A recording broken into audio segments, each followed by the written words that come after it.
Hey guys, you're in a nutshell with me, Ina. Nako, merong nakaka-stress na balita mula sa OINP. I'm sure, okay, ito na naman, lalong mas-stress, lalo magiging mas anxious pa yung mga kababayan nating nakaantabay sa OINP. Specifically those na naghihintay ng kanilang mga nomination. Okay? Meron pong bagong policy or bagong announcement that took effect already yesterday, October 31st, 2025. Pwede na po magbalik ang OINP ng isang application. Okay? Pwede nitong ibalik ang isang application for many different reasons, which we will talk about later. Tapos, i-refund po nila yung inyong application.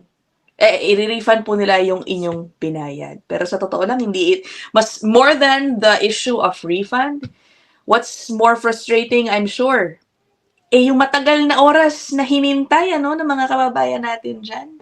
Halimbawa, kung kahit na nakakuha ka ng ITA, basta wala ka pang nomination certificate, pwede pa rin ibalik ang inyong application. That's how I understand it, based dito sa papakita ko sa inyo. Okay, sige, puntahan na po natin yung update sa OINP. You will find it sa official website. Ito po yan. 2025 Ontario Immigrant Nominee Program Updates. October 31st, puntahan natin. Yan nakasulat dito. These changes are now in effect. The regulations that govern the OINP have been amended to expand the list of factors that may be taken into account in making a decision to return an application before a nomination is issued. Later on, pupuntahan po natin yung expanded list of factors na sinasabi dito. Basically, ang daming pwedeng pagbatayan ng OINP para sabihin sa isang applicant na, hindi na aligned yung profile mo. Hindi ka na aligned sa pangangailangan namin. Mamaya puntahan natin yun. So this change enables the OINP to return applications in consideration of a variety of factors which will allow the program to focus on applications that meet current labor market priorities. So, ayun advice naman daw kayo, dapat lang naman, OINP applicants or their representatives would be notified by the program in case their application is returned. The full application fee will be refunded. Guys, again, this is only for OINP. At again, in effect na ito. But I can't help but wonder, susunod kaya yung ibang mga probinsya? Diba? Anyway. Sige, puntahan po natin, yung listahan na sinasabi ko. Ito again. Official website din po ito. Ontario's e-laws website. Ito po yan. Sige, medyo mahaba ito. So we will just go to the provision na pinag-uusapan yung maaring pag-return ng applications. Yan. Sinearch ko lang guys yung word na return. Suspension and return of applications. The director may, ito na guys, suspend receiving applications or return to applicants any applications and application fees for which a decision has not been made, if the director believes the suspension or return is warranted, having regard to any or all of the following factors. Ang haba, 1 hanggang, 19 different factors that could be considered. Okay. Ang pwedeng i-considera, yung allocation of nomination spots provided by the federal government for the OINP. Okay. The number of applications that the director has received. Okay, where the director has not yet decided whether or not to grant the application. The number of approvals na na-issue na. Okay. Ito pa, whether the government is currently accepting applications for PR, any systemic compliance or enforcement concerns, medyo vague, baka maraming pwedeng ibig sabihin nito. any systemic compliance or enforcement concerns. Okay. Any policy priorities provided by the Government of Canada. Any policy priorities provided by the Minister, by IRCC, to the Director in respect of the suspension or return of applications. Okay. Another factor that could be considered, the unemployment rate in Ontario or a region of Ontario. Naku po, no? Pwede lang nilang sabihin, ang unemployment rate dito mataas. Yung mga hindi pa na-nominate, wag na muna kayo. Ibalik na lang yung mga applications ninyo. Parang ganun. Wala namang ina-identify pa no, ang OINP na mataas o isi-set nila yung mataas na unemployment rate. Nasa na tayo? The availability or cost of housing. Pwede rin niyang pagbatayan. Current or anticipated labor market needs. Ang dami pang iba, no? Ito, the ability of the Government of Ontario to fund and ensure access to health and other social services. Aba, sabihin masyado ng maraming no? Masyado napupuno yung health facilities, overwhelmed na itong bahagi ng Ontario na ito. So ano ibig sabihin? Pwede nilang i-return na lang kung iyong application. Kung ikaw ay located sa isang area kung saan overwhelmed ang health facilities. Okay, so ito pa. Other factors, whether an applicant is currently lawfully allowed to work in Canada. Malamang, syempre naman, Okay. Whether an applicant is working in Ontario at the time of the application. Whether an applicant has obtained a job offer for an employment position that has been approved by the director.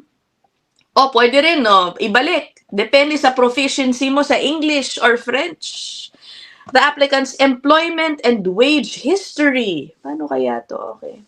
The applicant's highest level of education and the applicant's work experience or education obtained in Canada. So, ayun. So, in short, guys, they can return your application even if you've been waiting for so long. Basta hindi ka pa po nanonominate ng OINP. Ang sinasabi po nung rules ay talagang ina-assess nila ngayon at ang inonominate na lang ay yung aligned sa most current needs, sa updated needs ng Ontario. Tulad ng nasabi ko rin kanina, it's really the long wait that is most frustrating, I'm sure, for many of our kababayans na maaaring maapektuhan dito. Isa-stress lang po natin, no? Kung kayo po ay isa dun sa mga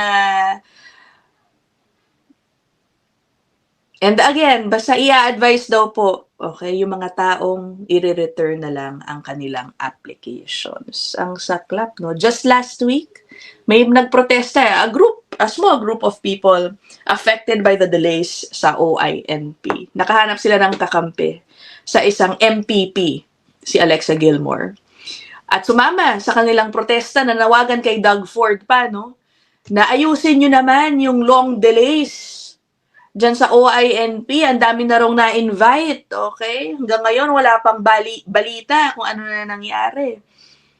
Ito yata yung sagot ng OINP, biglang nag-announce nito, no? Ay. Ito po yung MPP, si Alexa Gilmore. Panawagan niya lang ito last week.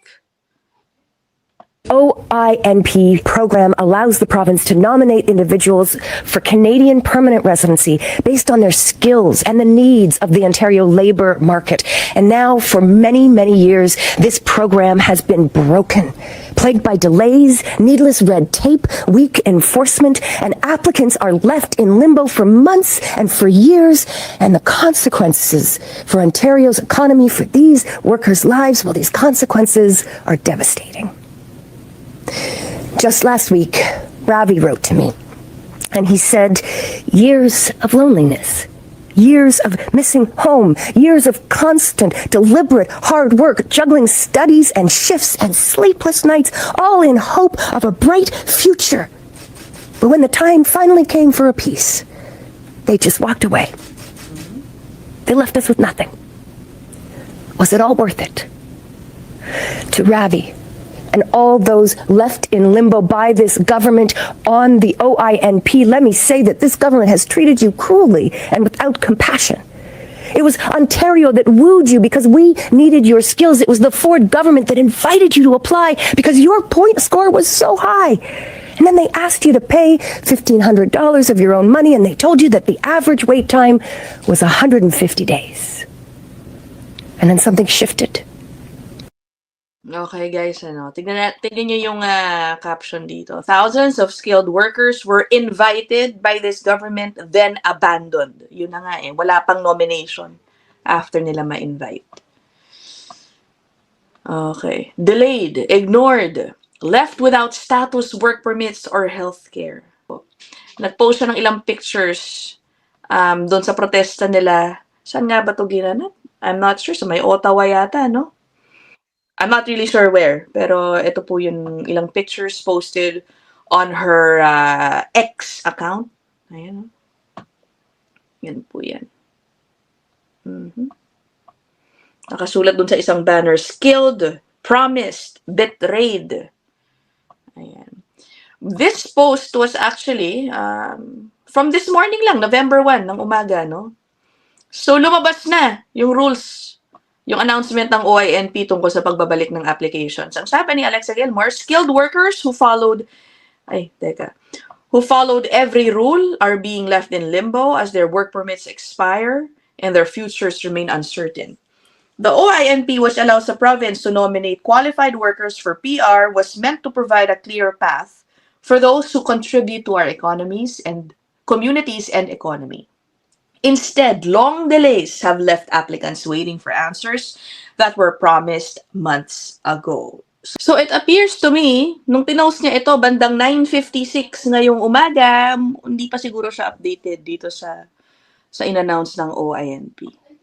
Ay, nako guys, no, I can imagine the stress. Ito rin po siguro ang kahalagahan or value ng pagkakaroon ng multiple options.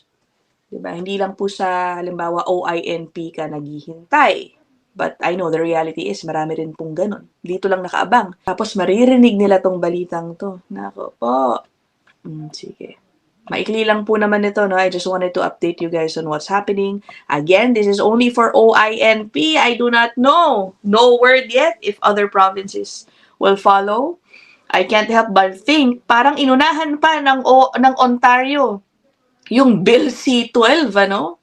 Yung Bill C-12, pending pa lang po yan. Yan po yung madalas nating pag-usapan. Nito lang, na maaaring gamitin ng IRCC to cancel big volumes of pending applications.